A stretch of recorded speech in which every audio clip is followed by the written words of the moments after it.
Cuma 3 bulan jadi toko itu yang sampai sekarang. Itu cuma 3 bulan, terus kemudian pindahan, ya syukurnya tambah rame berkembang, akhirnya bisa reappraisal, di reappraisal dapat tambahan duit lagi buat muter lagi. Kamu kan percaya Feng Shui juga kan? Pakai suhu Feng Shui juga waktu itu?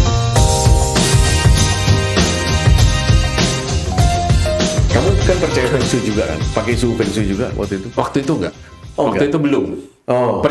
Bukan percaya dalam arti fanatik enggak ya. Tapi maksudnya percaya akan hal-hal itu, tetapi tidak wajib gitu loh. Oke. Tidak wajib harus, kalau nggak ada itu nggak melangkah, nggak juga. Tetap Jalan decision dulu maker-nya di kamu kan. Betul. Ya? Okay. Waktu itu nggak terlalu kayak gitu, malah baru panggil suhu kayak gitu, malah sudah jalan lama. Posisi kasir harus di sini, sering hilang duit kan. Oh iya benar. Oh iya. Dipindah. Kamu duduknya arahnya yang sini, tapi untungnya kalau duduk arah kemana udah sih. Secara tidak sengaja sudah duduk arahnya kemana. Jadi percaya lebih ke arah kayak gini. Kalau diikuti nggak ada salahnya. Kalau nggak diikutin kan malah harusnya ya kenapa harus menentang gitu loh. Kan nggak ada masalah juga dengan ini, menyesuaikan dengan alam. Iya. Tapi nggak harus pindah. Tempatnya salah, pindah tempat. Enggak sih. Oh di rumah ya pindah kamar. Oh. Pindah kamar. Karena dia ngomong, ini yang paling bagus positifnya di depan. Kan tergantung arah kan ya. Ini paling bagus di depan. Kamu pindah dari kamar belakang ke... Diikuti nggak salah. Diikuti nggak ada salah. Nggak ada ruginya. Nggak ada rugi ya. Cuma pindah kamar. Kecuali kalau suruh pindah rumah. Itu rugi. Nah itu merepotkan sih. Terus dia ngomong, kakimu pernah sakit nggak? Oh ya benar. Ya tendon gua ada pas sepak bola gitu. Kayak putus lah kayak gitu. Ini loh gara-gara pintu kamar mandi ini ngarahnya langsung ke lutut. Oh benar ya. Percayalah. Masih ada musuhnya. Masih ada. Kalau butuh teleponnya nanti. Cuma ya percaya, dan karena memang ya itu kalau diikuti juga nggak salah kayak gitu, kenapa harus ditentang gitu loh. Tapi menurutku kayak gini sih, percaya dengan diri sendiri dulu dengan diri sendiri dulu. Terus percaya kalau kita berbisnis sih jangan makan orang, trust dijaga, karena Feng Shui, Hong Shui mau apapun pasti ada cost-nya kan, Rick? Iya. Pasti dong. Kalau kita sendiri nggak dipercaya orang, ya ini semua nggak ada artinya juga gitu loh. Kamu makan duit orang, nipu orang sana sini, kamu Feng Shui dibener-benerin, ya orang yang nggak ada yang mau bisnis sama kamu kan. Maksudnya ini dua hal. Kalau kita udah istilahnya apa ya? Karakter dulu lah. Karakter dulu paling penting. Ini yang mengasah gitu loh. Istilahnya pisaumu udah bagus nih, tapi motong daging susah. Nah kalau ada Feng Shui mungkin bisa diasah, jadi motong dagingnya lebih gampang. Nah tapi kalau pisaunya aja masih bentuk besi, yang mau diasah juga nggak bisa apa-apa gitu. Jadi kayak mungkin hal-hal kayak gitu mempermudah aja, mempermudah saluran yang dulunya mampet misalnya. Nah itu tiba-tiba dilancarkan. Nah aku percaya hal-hal kayak gitu sih. Tapi intinya tabungannya dulu ada apa enggak? Tabungan kebaikan, tabungan rezeki, ya tabungan usaha, network, itu kan semua kan ditabung kan. Sama kayak kamu ngomong tadi yang 3 tahun lalu nggak cuma kasih training dan segala macam, itu kan nabung sebenarnya. Jadi kalau orang tanya, Pak Budi, ya misalnya dia beli juga, nggak maksa. Misalnya orang tanya kan agen baru misalnya, Pak Budi gimana caranya bisa closing 100 miliar? Harus rajin, berusaha dan segala macam, susah kan? Ya kamu harus bangun 1 triliun sekarang, Rick, 1 triliun. Sekarang targetnya 1 triliun, berarti apa? Sudah. Yang ditabung kan banyak gitu loh, kenalan orang dari dulu, kita tahu kita kalau bantuin dia nggak setengah-setengah. Hal-hal kayak itu dibangun, jadi bukan semua harus kayak transaksional baru kenal, ada yang cold call baru kenal langsung closing ada. Tapi kecil gitu loh kemungkinan. Banyak Rick yang telepon, aku lagi nawar sama agent lain, tapi tanya sama aku. Menurutmu gimana? Ya kita ladeni lah. Betul. Kita ladeni. Masa harus transaksi sama aku baru aku ladeni? Iya. Kadang transaksi ke orang lain pun, ya udah gitu loh. Kan kadang-kadang kayak gitu. Nggak rugi kok. Nggak ada rugi. Paling cuma hilang 1 jam lah ngobrol. Itu di sana. Itu akhirnya apa yang kita lakukan? Dia, Rick. Betul. Nyenengin dia. Kita bantu dia dulu. Berdoa lah. Betul. Nanti orang lain yang kasih. Nah hal-hal kayak gitu ya aku ngomong kadang itu nggak bisa, maksudnya nggak bisa itu matematikanya nggak ada. Matematikanya nggak ada. Hal-hal kayak gitu terjadi sih. Berarti kan cicilanmu balik lagi tadi, cicilan 8 juta. Kenapa nggak dipanjangin naik? Udah paling panjang. Itu udah 15 tahun. Waktu dulu nggak ada 20 tahun. Nggak ada. Oh, 15 tahun udah ada waktu itu ya? 15 tahun udah ada. Jadi udah dipanjangin. Itu kalau 10 tahun kalau nggak salah 11 jutaan lah ya. 11 jutaan. Tahun berapa Rick mulai ringan cicilannya? Itu setelah setahun setelah itu kan naik terus kan. Jadi akhirnya ya cukup ringan. Tapi waktu itu aku pakai buat modal usaha lagi. Jadi di appraisal dapat lagi kan duit kan. Bangunannya udah bagus kan. Jadi nggak jadi 700 juta, naik lagi. Jadi bisa dibilang properti ini sebenarnya mensupport pertumbuhan bisnis. Tetapi ini kita nggak bisa ngomong pukul rata ke semua zaman ya. Waktu itu kan lagi naik juga kan. Sehingga waktu direnov terus tetangga-tetangga misalnya ada yang jual kan harganya udah pada naik. Jadi tiba-tiba properti ini appraisalnya bisa jadi langsung 2 kali lipat gitu loh. Sehingga kita ambil KPR atau dijadikan rekening koran kan plafonnya jadi tambah gede kan. Tanpa kita ngapa-ngapain gitu loh. Nah tapi apakah ini bisa dipakai di setiap momen? Nggak bisa. 2020 mau dipakai pas pandemi. Nggak bisa. Price-nya turun malah. Jadi kadang ada loh orang yang bisnisnya berkembang gara-gara sebenarnya bukan bisnisnya berkembang. Propertinya yang berkembang. Betul. Naik. Plafonnya tambah gede, tambah berani. Tiba-tiba bisnisnya stuck.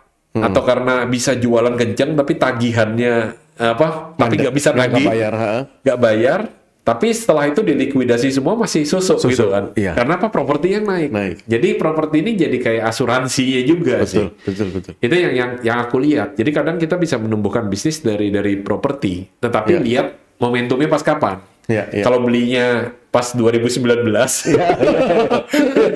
sampai 2022 mungkin baru belum naik, malah masih fasenya di bawah, tapi habis ini akan naik. Tapi kalau belinya 2020, 2021 atau 2022 bisa aja di tahun depan udah tapi naik. Sebagian untuk yang kelas mewah yang sasarannya kelas up ya. Kita bisa ngomong kelas orang yang punya uang, mungkin punya uang 50 M ke atas lah. Ya, atau kita perkecil lah 20-30 M ke atas lah. Itu daerah-daerah yang mereka suka itu mulai naik. Mereka mulai spending ya. Pasti mulai banyak. Ya mulai barangnya semakin sedikit. Mereka mulai untung nggak masuk ke robot trading ya. Gitu. Masukin ke properti. Lalu mereka takut kan inflasi, isu-isu, lalu taruh barang juga mereka bisnis mungkin belum terlalu bisa dimasukin duit. Jadi masih wait and see kan. Jadi sasaran kelas atas sih mesti naik dulu kan, dari kelas atas dulu kalau properti. Betul. Setelah itu terdorong dari atasnya sudah nggak batuk. Kalau kelas atas batuk kan kelas tengah ikut batuk bro. Di situ kan. Ikut ini macet tagihannya, ini ikut macet juga. Yang kecil-kecil kan supporting bisnis mereka juga. Betul. Nah ini sudah sehat, ini tengahnya nanti akan sehat juga. Ikut kan? Ikut nantinya di situ. Nah, jadi ya tadi sih, apakah bisa dipakai? Maksudnya harus bijaksana juga ya. Ini aku ceritakan versiku. Versiku properti itu menjadi pensupport bisnis, bisnis. Sampai akhirnya ya properti itu masih dimiliki sampai sekarang, dijadikan rekening koran. Jadi perputaran duit masih ada di sana. Jadi memang benar ya, properti itu bisa bawa rezeki. Istri juga bisa bawa rezeki, anak juga bisa bawa rezeki. Betul, bisa dibilang seperti bisa itu. Bisa dibilang ya. Iya. Ini. Tapi bukan berarti banyak istri banyak rezeki. Atau banyak anak banyak rezeki. Kalau properti aja yang boleh banyak ya. Properti boleh banyak, tetapi saranku sih jangan over juga. Misalnya kayak gini, over tuh kayak gini sih. Penghasilan misalnya 30 juta. Oh berani nyicil yang 8 jutaan. Terus penghasilan naik lagi ke 50 juta. Oh nambah lagi. Yang cicilan 20 jutaan. Bisnis itu tidak selamanya juga bisa flat terus gitu loh. Yang bisa selamanya flat terus tuh ya robot trading sebelum scam. Bisa 4-7% sebelum. Pasti ya. Iya, tapi setelah scam ya hilang. Ini robot trading yang dimaksud robot trading yang scam ya. Yang scam, yang ilegal ya. Iya, yang ilegal. Jadi jangan juga kayak gini sih. Jangan juga nambah terus mengikutin income-ku lebih tinggi. Jadi harus di satu sisi memperhatikan juga safety. Malah kalau bisa nabungnya lebih banyak, bisa jadi properti yang pertama dilunasi dulu aja. Jangan nyicil lagi yang kedua. Jangan nyicil yang kedua. Kecuali ekspansi bisnis. Dijadikan lagi memang komersial. Jadi kalau investment lebih baik lunasi utang dulu daripada investment. Versiku seperti itu sih. Oke. Apalagi kalau misal buat apa ini beli di sini? Oh ya buat punya Antok. Tapi utangnya masih ada di sini. Utangnya masih ada yang di pertama. Jadi mungkin properti pertama paling bagus adalah satu bisa jadi rumah untuk ditinggali. Kedua buat usaha. Nah kalau bisa properti kedua, properti ketiga ya buat usaha. Kalau bisa, jadi kalau misalnya kita punya usaha jual beli jam misalnya, ya bisa jadi properti kedua adalah dipakai buat usaha itu. Atau misalnya Alfamart kita butuh buat toko misalnya. Nah ya udah atau gudang, ya udah dibeli buat toko atau gudang yang usaha. Kepake sehingga usaha ini menghasilkan, mungkin bisa bayar sewa ke kita. Dimana sewanya itu kita bisa buat cicilan gitu loh. Jadi akhirnya berputar. Tetapi kalau satu bisnis aja terus kemudian harus dicicilkan ke semua, sementara ini non produktif, agak sayang dan beresiko gitu loh. Pas bisnisnya drop misalnya, bisa jadi macet, dan jual properti kan tidak segampang itu. Tidak langsung. Maksudnya nggak bisa langsung. Kecuali kamu jual rugi. Ya kalau misalnya momennya pas, 2021 kadang jual rugi pun pakai masih susah. Rumus jual mobil, beli turunnya depresiasinya digedein. Betul. Gitu. Tapi kan nggak mau, kalau orang beli rumah itu kan otaknya harus untung. Betul. Gitu. Otaknya harus untung. Ya, jadi lihat-lihat lah. Maksudnya tetap kalau kita ngomong investasi, rumah ini aset yang bisa dijaminkan keuntungannya. Aset yang bisa dijaminkan bisa mensupport kegiatan bisnis. Tetapi secara liquidity-nya rendah. Tidak seperti mobil atau emas. Mobil atau emas kita mau duitin hari ini emas bisa. Langsung. Mobil, nggak semua mobil. Tapi kalau misalnya pakai Avanza, Innova, Fortuner, hari ini langsung lah paling dari harapan kita turun 5% gitu udah diambil orang. Jadi bisa jadi mobil juga benda cair gitu loh. Jadi sedangkan rumah itu tidak secair itu. Dapat pembeli belum tentu nanti KPR-nya tembus misalnya. Napasnya harus panjang. Betul. Jadi harus tahu misalnya siap nggak properti ini 6 bulan ke depan nggak laku, 1 tahun ke depan nggak laku. Nah jadi tetap maksudnya walaupun kita gerak di properti gitu ya, dan aku pun nyicil properti dan aku merasa properti ini bagus, tapi tetap aja jangan sampai kita melupakan liquidity-nya itu properti ini cukup rendah. Apalagi bukan daerah favorit misalnya. Ruko di daerah Surabaya Utara misalnya. Suratnya surat ijo. Terus ngomong rame jalan di sini, tapi rame jalannya tapi sebelah tutup semua.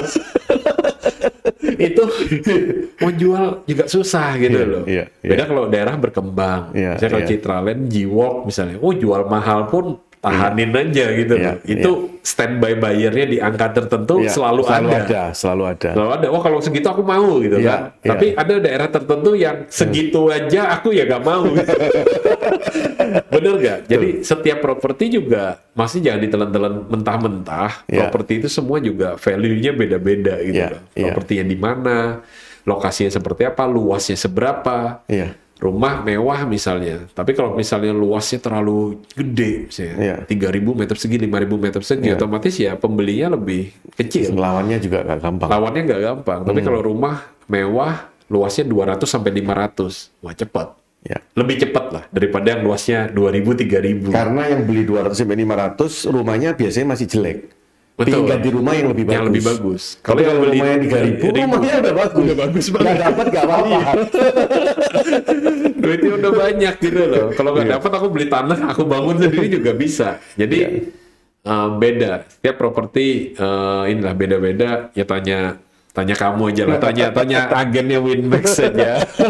Kira-kira kalau buat investasi yang mana gitu, kalau mau buat simpenan yang mana, tanya agen Winmax lah. Kalau kamu berarti properti pertama yang kamu pilih komersial berarti kan ya? Komersial. Karena rumah sudah ada. Rumah masih tinggal orang tua punya rumah di Surabaya, aku masih tinggal di situ. Daripada aku pikir juga kalau beli rumah terus itu nggak pakai juga kan. Properti rumah kalau nggak dipakai kan rusak pasti. Itu nggak apa-apa sih harusnya. Iya, yang nggak apa-apa juga. Ada privilege ya kita pakai kan di situ. Iya, makanya aku tidak menentang Aku juga tidak membikin diriku kayak proud. Oh, rumah harus punya sendiri. Mesti ada nilai-nilai yang untuk kayak kebanggaan diri gitu. Aku nggak malu kok. Maksudnya rumah yang aku tinggal sekarang sampai sekarang ini rumahnya orang tua aku. Malah properti kedua yang kamu beli juga komersial. Buat kantor juga. Walaupun ini diprotes istri sih ya. Terus kapan punya rumahnya? Tapi ya gitu maksudku. Toh ya kita udah tinggal rumahnya proper juga gitu loh. Ya gak jelek kayak gitu. Cukup. Kenapa? Ya mending buat usaha. Jadi tapi ini kita ngomong nggak ada yang betul, nggak ada yang salah ya. Cuma aku memilih rumah kedua akhirnya juga buat kantor. Aku bangun buat kantor, jadi ya proper. Aku seneng di sana kayak gitu. Jadi belum kebeli sih rumah, nyari. Cuma aku mikirnya kayak gini sih ya, kalau rumah itu kan kita ngomong buat settle kan.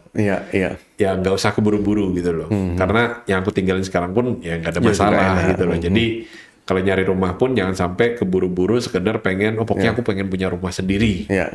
Terus keluar nanti terus kan kita ada buat penghasilan. Betul. Gitu. Atau misalnya apa ya, ternyata lingkungannya nggak cocok. Rumah itu kan repotnya kan kita udah tinggal. Terus ternyata tetangga sebelah pelihara anjing 10. Ada Gojek nganterin makanan rame. Gitu kan, aduh kok sumpek, mau pindah baru bayar DP. Bisa ngerti kan ya? Maksudnya ada hal-hal yang kadang-kadang kita perlu kita perlu ada hal-hal lain, kita tinggal ke rumah, apalagi kalau misalnya rumah ini kita memang mau settle di sana.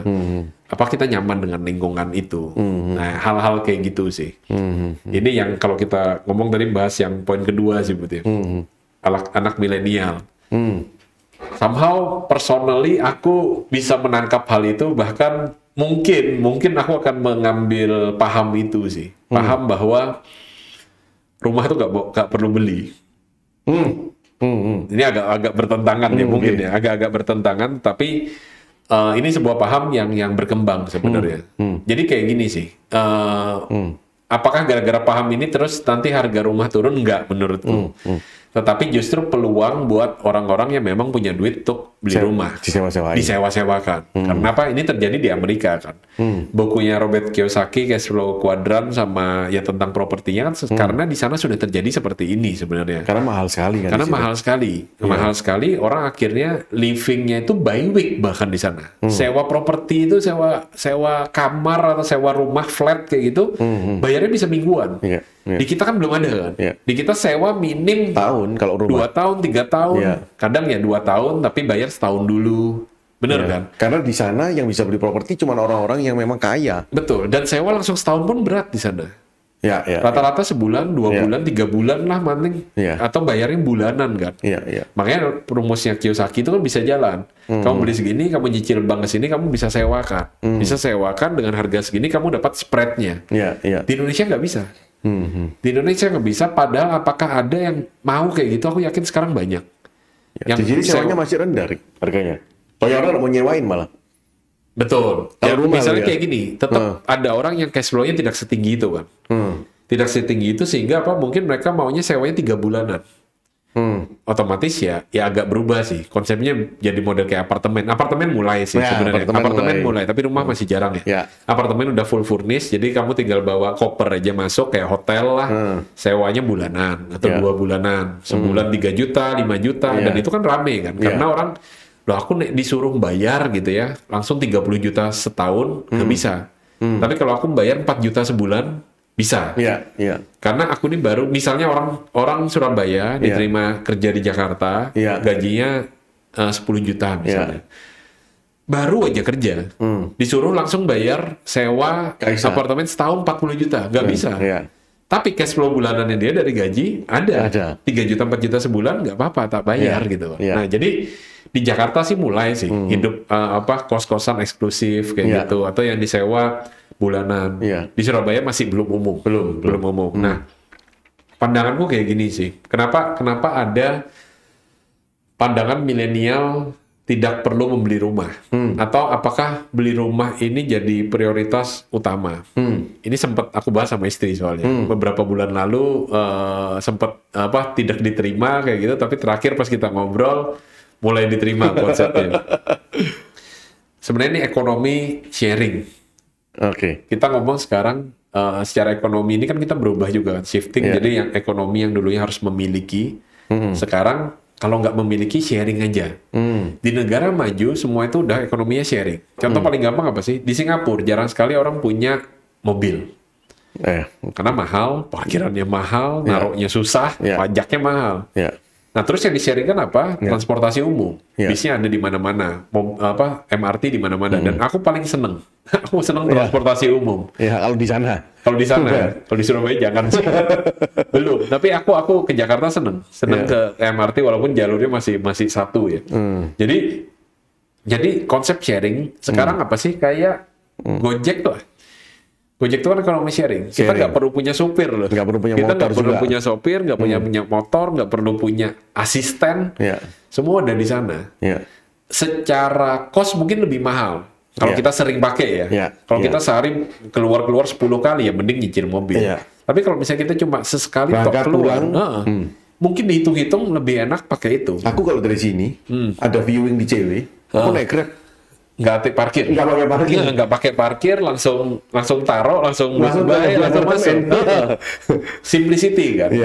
Aku ada istriku punya papanya punya kenalan, punya temennya papanya, itu malah udah dari dulu katanya. Ini orang kaya banget, tapi kalau ke kawinan naik taksi.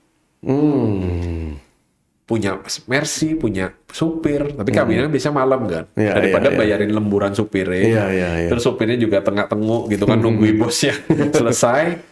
Orang nih, ya ini luar biasa sih, orang udah tua, tetapi mindsetnya udah ekonomi sharing. Dia naik taksi sama istrinya ke kawinan, walaupun dia kaya loh, naik taksi turun, dia cuma ditanyain loh, kenapa nggak pakai mobil? Alah ribet.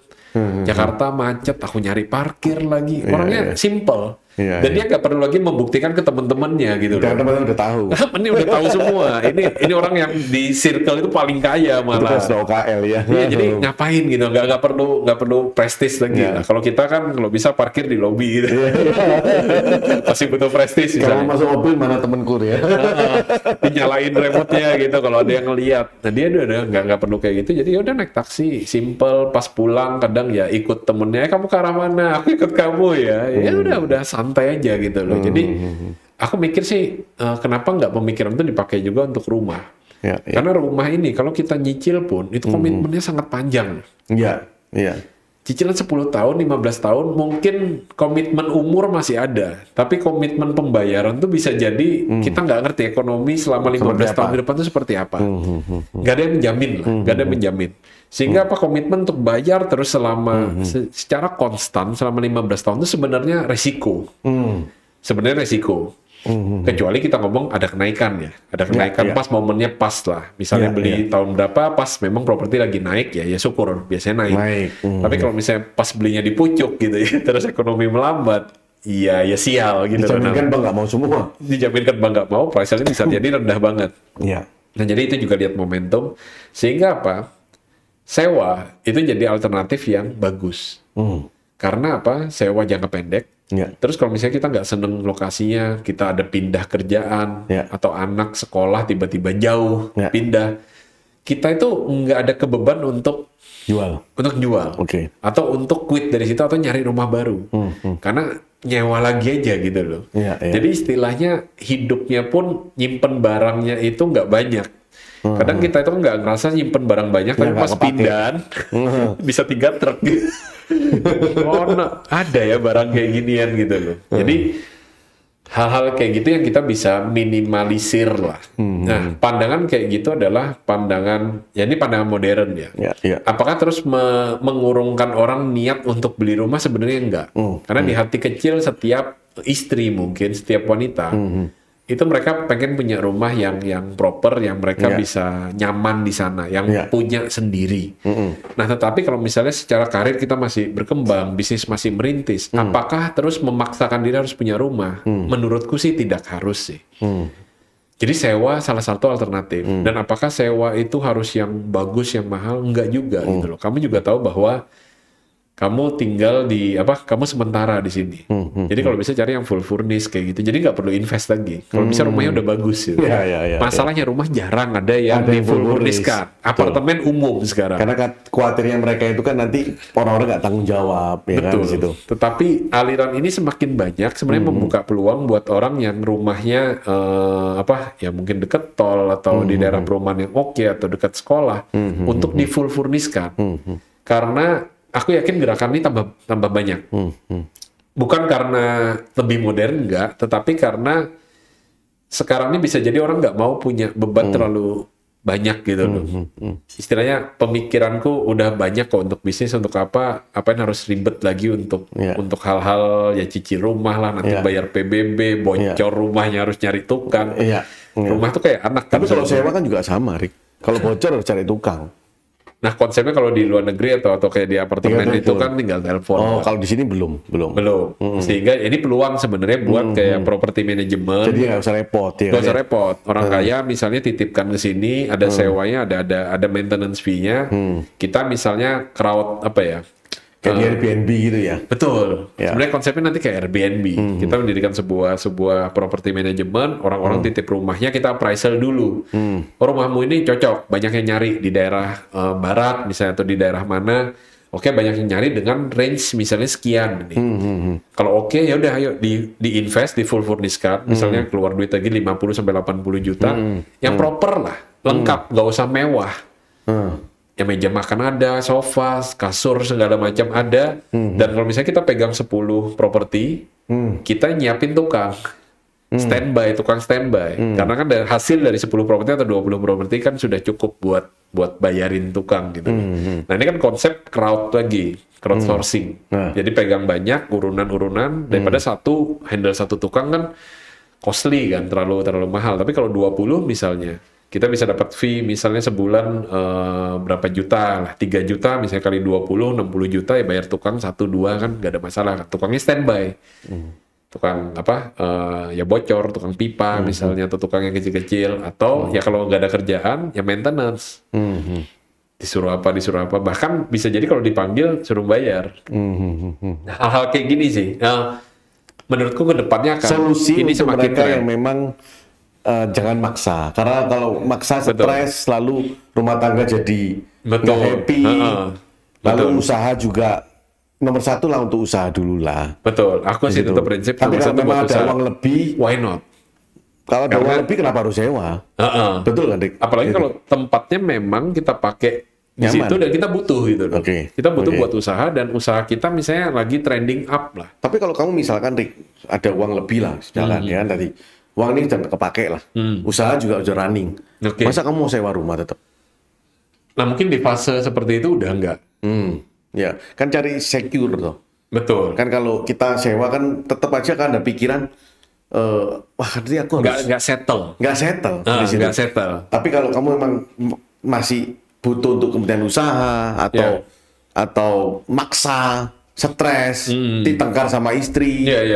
Ngapain juga, sewa juga nggak jelek kok, bukan yang memalukan kok. Betul. Di situ. Itu bayar kok ya kan. Iya bayar juga. Kan? Itu bayar. Malah kadang keluar duitnya dikit, prestisnya lebih tinggi. 100 juta misalnya, dapat rumah mungkin di Graha Family kan.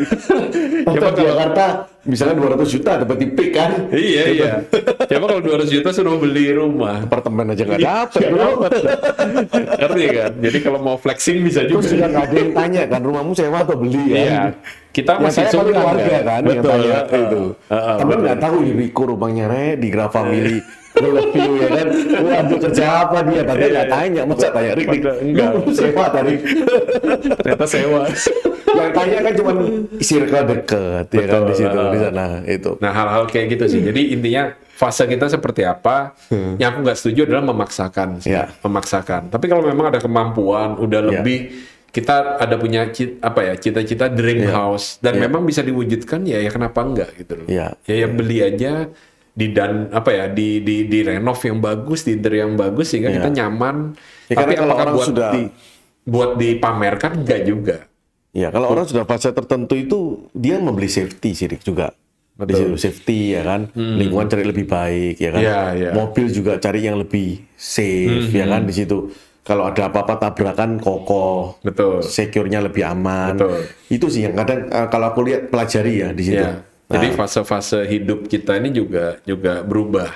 Juga berubah dari yang awalnya tadi kan kita ngomong milenial, ya bolehlah sewa dulu dan apakah keterusan harus kayak gitu? Enggak. Ini kan konsepnya kalau misalnya kita memang udah lebih mapan apa segala macem, ada kelebihan duit misalnya, ya udah ya naik ke step selanjutnya. Karena kalau lu beli properti sekarang harga 3-4-5 miliar rumah paling enggak ya untuk bisa sebagus rumahmu sekarang, ya kan? Kan kalau kamu pindah rumahnya lebih jelek juga, yang lucu juga dari ini sekarang aja kan?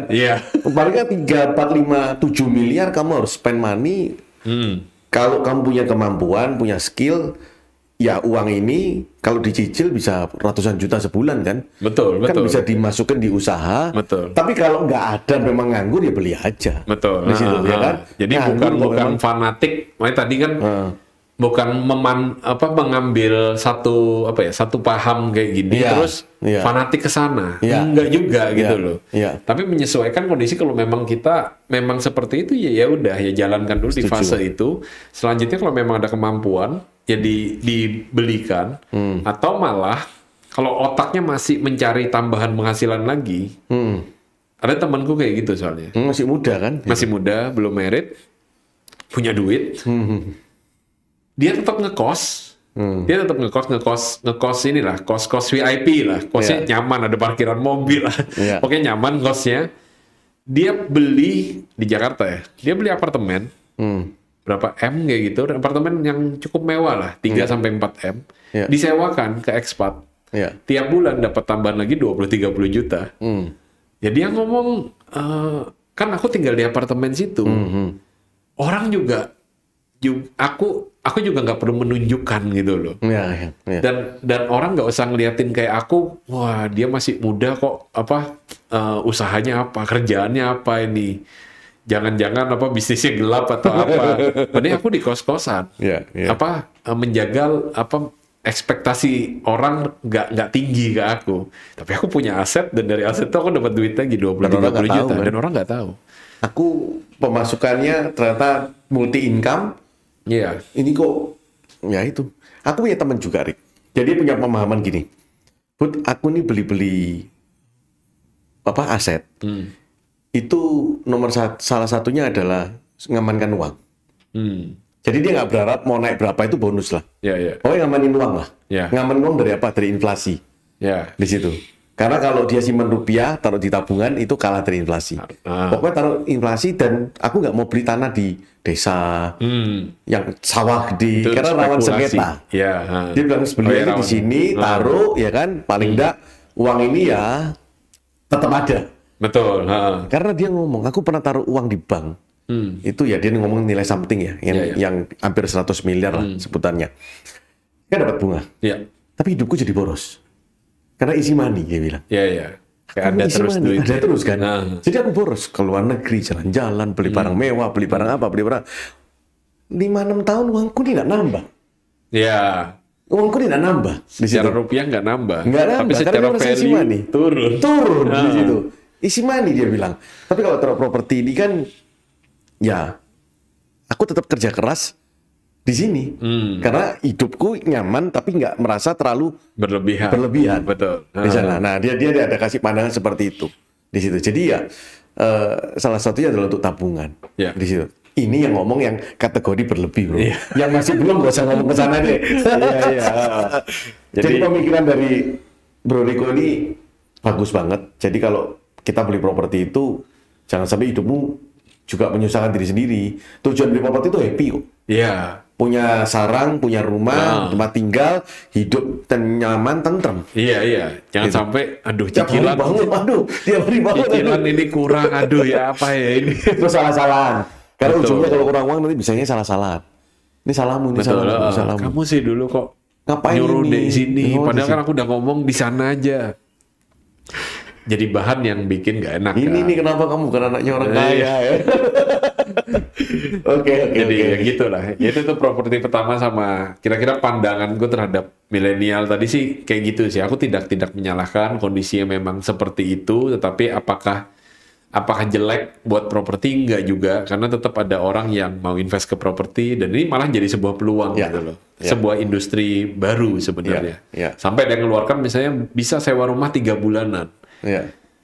Bisa jadi banyak peminat. Bisa jadi loh, karena nggak ada musuhnya.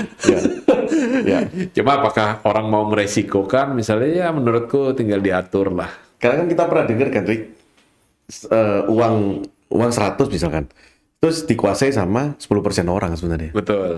90%-nya hanya nikmati yang 10%-nya doang. Iya. Jadi sebetulnya kalau bisnis sewa itu berkembang, yang 10% ini akan nyiri properti-properti itu cukup uangnya. Iya. Cukup di situ. Jadi dan pasti dari 90 nanti ada 1-2 yang naik ke golongan 10%. Yang mereka mau juga investasi ke properti. Jadi sebenarnya apakah pandangan ini akan menurunkan minat orang ke properti? Enggak juga sih. Kalau sekarang rumah harga 2 miliar, disewakan harga 60 juta. Kalau 2 miliar bisa jadi 200 juta, Rick. 10%. Properti booming, Rick. Betul. Booming, Rick. Ngapain orang taruh uang di bank? Ngapain orang taruh uang di emas? Di situ. Booming. Itu yang punya uang di bank ratusan miliar, belanja, Rick. Langsung belanja properti semua. Naik propertinya. Karena pasar sewanya ada. Pasarnya cuma ganti dari end user, pemakai, jadi penyewa. Tetap naik propertinya. Itu benar kamu ngomong. Setuju. Jadi menimbulkan sebuah peluang baru, cuma apakah sudah ada yang memulai? Mungkin di apartemen sudah. Tapi di rumah belum. Dan yang punya properti hidupnya lebih enak. Iya kan, passive income. Passive income-nya safety lagi. Sip. Thank you bro. Teman-teman semua, pesan terakhir mungkin ada. Oke, jadi tadi ngomongin rumahnya malah sebentar aja ya. Cuma sebenarnya kayak gini sih. Kalau pesanku sih, ya mungkin kalau yang nonton masih sangat muda ya, masih memimpikan punya rumah sendiri dan segala macam kayak gitu, tetap berusaha karena nggak ada jalan yang mudah sih sebenarnya. Nggak ada jalan yang mudah, tetapi percayalah kalau kita berusaha bener-bener membuat karya yang bagus, menjaga nama baik, itu nanti akan ketemu jalannya. Nah masalahnya jalannya siapa yang ngasih tahu ya belum tahu gitu loh. Kadang kita hari ini jadi apa aja kita nggak tahu kok. Kita 20 tahun lalu kan ketemu sama-sama kuliah, kita nggak pernah tahu kok. Akan seperti apa dunia ini dan seperti apa kerjaan kita. Kerjaanku pertama buka Plaza Kamera toko Doni itu dulu adalah cuma berharap waktu itu mendapatkan income paling enggak. Kerjaan pertama jadi sales lah. Enggak, waktu pertama kali buka. Plaza Kamera itu toko Doni itu waktu itu cuma berharap aku bisa dapat income ya bersih 5 jutaan lah. Di tahun 2011-an. UMR berapa ya? Waktu itu mungkin 1.700.000 lah. Sehingga 3 kali UMR quiet good lah ya. Quiet good. Jadi waktu itu berharap seperti itu. Dan ternyata 1 tahun jalan bisa mendapatkan profit di atas 10 juta. Wow. Jadi kayak kita nggak tahu jalannya gitu loh. Nggak tahu jalannya, usahanya udah macam-macam ya. Jadi sales lah, jadi trainer, jadi apa kayak gitu. Dan seringkali momentumnya tiap orang kadang beda-beda. Betul nggak? Maksudnya kalau hari ini kita ngomong, oh kok temenku udah bisa di step yang situ di fase kayak gitu, nggak usah berkecil hati sih, dan nggak usah iri. Malah kalau bisa datang tanyain, itu lebih bagus. Nggak usah iri, datang tanyain, nggak usah sirik juga. Sambil kita tingkatkan diri juga, dan mungkin dalam hati ya mungkin saat ini belum momentumku. Hidup, percayalah hidup tuh bisa berubah dalam waktu yang sangat-sangat singkat. Mau dari 0 ke 100 ke 0 tuh kadang bisa terjadi dalam waktu yang sekejap. Aku banyak banget lihat orang 3 tahun lalu nggak ada apa-apa, sekarang kaya raya. Ini kita kalau ngomong dari sisi ekonomi ya. Tapi yang 3 tahun kaya raya sekarang utang di mana-mana juga banyak gitu loh. Juga banyak. Jadi nggak usah takut selama perbuatan kita baik, network kita baik, apa yang kita lakukan benar, nggak melanggar hukum dan etika. Ya percayalah momentum tuh akan datang. Momentum tuh akan datang. Cuma intinya kalau ketemu orang sukses, ketemu ini Bro Budi misalnya, ya sapa, tanyain. Orang tuh seneng kok ditanyain tips-tips kayak apa sih, ada saran apa enggak. Orang-orang tuh seneng berbagi. Cuma kadang kita yang takut gitu loh bertanya. Jangan dipinjami uang lah. Asal jangan dia pinjami uang, dan selalu kalau bisa tawarkan bantuan. Iya. Tawarkan bantuan tuh jarang. Itu magic word yang aku selalu ngomong juga ke tim ya di internal. Kamu pengen orang tuh seneng sama kamu pengen dikasih kerjaan lebih, mau dikasih bisnis, kamu datang nggak kenal pun, misalnya kayak aku di asosiasi lah ya, di asosiasi financial planner waktu itu, ada bikin seminar, aku bukan panitia, tapi aku datang bagian, aku datang setengah jam, 45 menit sebelum acara, terus aku ngomong sama panitianya, aku bisa bantu apa? Aku bisa bantu apa? Walaupun aku peserta di situ, aku bisa aja duduk langsung di kursi peserta. Aku bilang, aku bisa bantu apa? Oh ya ini nih, ayo rapiin, ini ada materi buat peserta. Ya udah aku bantuin gitu loh. Tanpa harus aku ngerasa, oh aku kan harusnya dihormati, aku harusnya jadi peserta. Tapi aku tawarkan untuk aku bantu apa. Dan lucunya apa? Beberapa tahun kemudian akhirnya dekat sama panitianya, sama ketua asosiasi. Waktu itu sempat cerita, aku inget Riko ini karena pertama kali ketemu katanya, dia langsung tanya, Bu aku bisa bantu apa? Dan sangat-sangat jarang orang itu nggak kenal atau ini langsung menawarkan bantuan. Nah di situ aku ngomong, ini loh magic word, kalau kamu mau ketemu orang, mau akrab dengan orang, selalu ngomong, Pak, Bu, aku bisa bantu apa? Jangan, Bu, aku bisa ini, aku dibayar berapa? Kalau kayak gitu, orang langsung mikir, ya udah ini transaksional. Aku keluar duit 100.000, kamu nggak bisa apa-apa. Itu ya lebih bagus gitu kan, transaksional. Tapi begitu aku bisa bantu apa? Itu langsung unlimited gitu. Nggak dinilai udah. Nggak ternilai. Nggak ternilai. Jadi ya mungkin saranku itu aja sih. Tunggu, tetap berbuat baik, tetap kerjakan sesuatu sebaik mungkin. Ya kalau punya rumah, cita-citakan boleh, nggak ada salahnya. Aku nulis ya di Instagram kok ada tak foto kan. Dream book pas bongkar-bongkar kebuka, ternyata kok lucu ya, nggak pernah diinget-inget lagi, nggak pernah dikejar, tapi ternyata sebagian besar terpenuhi. Ternyata kalau kita punya impian itu sudah ditulis dan pernah dibayangkan, itu rupanya udah masuk ke dalam bawah sadar. Terjadinya kapan kita belum tahu gitu loh. Terjadinya kapan kita belum tahu, cuma tiba-tiba aneh aja. Nanti someday kejadian gitu. Gitu sih, Bud. Thanks a lot untuk waktunya juga diundang. Mantap. Thank you, Riko. Semoga bisnismu juga tambah gede, ya, tambah besar, dan akhirnya nanti punya passive income yang beli properti yang banyak. Bisnismu tambah banyak, jadi aku tahu sekarang dia lebih tertarik properti komersial ya. Kita akan tawarkan properti komersial. Thank you, Riko. Sampai ketemu lagi nanti di lain kesempatan. Sekarang pasti bisa. Pasti bisa.